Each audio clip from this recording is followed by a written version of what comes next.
In February earlier this year, a British Parliamentary Group visited Pakistan-occupied Kashmir to review the human rights situation on the ground. But it has now been revealed that the British group received money to the tune of £30,000 or rupees 30 lakhs from Pakistan government for this trip.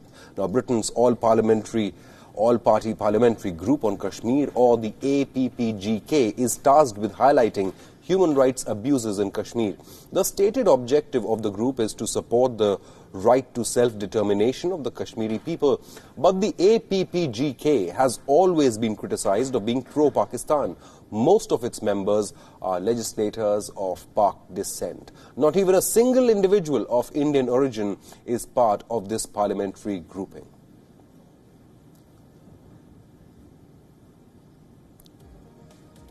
Now, APPGK is headed by British MP Debbie Abrahams, who was deported from India earlier this year over an invalid visa. A day after her deportation, Abrahams visited Pakistan and met with Pakistan Prime Minister Imran Khan. All parliamentary groups in Britain are required by law to reveal the so-called benefits received in kind, if the amount is more than £1,500.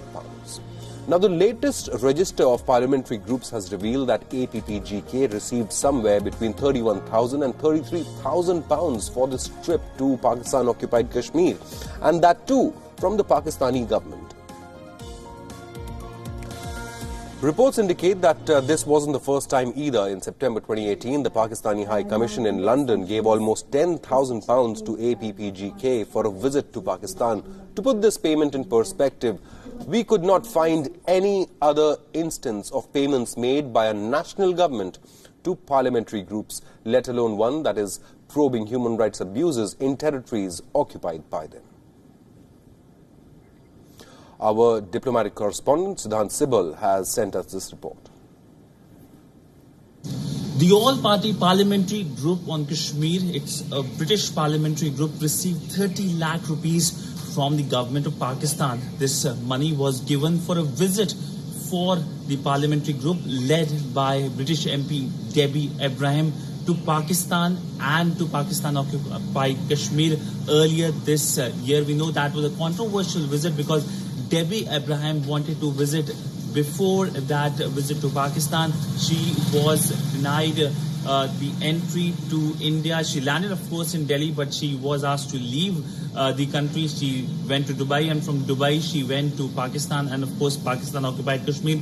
But the development shows the nexus between Islamabad and its ability to raid Kashmir by splurging and spending money. Of course, we know that how Pakistan has been raking up Kashmir at various multilateral forums, but this nexus shows the fact that Islamabad is spending money. Of course, the fact that despite spending money, Pakistan is not getting the required attention as the government in Pakistan would like to see, given the fact that when it comes to the issue of terrorism, Pakistan is facing a lot of pressure and, of course, focus as well. So the development shows, by and large, how Pakistan has been having nexus, especially trying to use democratic setups in Western countries to rake up Kashmir.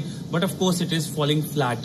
But we have seen in the past as well, there have been protests in countries like Britain, where there is sizable Pakistani diaspora, and it looks now that Pakistan is perhaps sending money to rake up that as well. Siddhant Sibal for WION in New Delhi.